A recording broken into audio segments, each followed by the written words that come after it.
Mrs. Robinson, you're trying to seduce me. Aren't you? Well, no, I hadn't thought of it.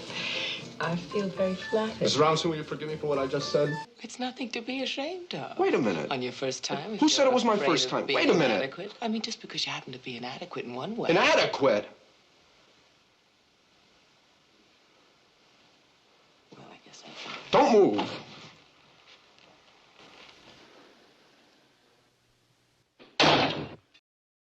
Hello, darkness, my old friend.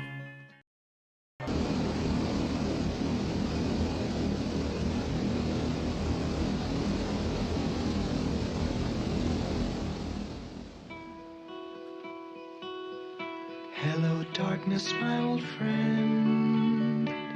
I've come to talk with you again, because a vision softly creeping left its seeds while I was sleeping, and the vision that was planted in my brain still remains within the sound of silence. In restless dreams I walk alone, narrow streets of cobblestone, beneath the halo of a street lamp, I turn my collar to the cold.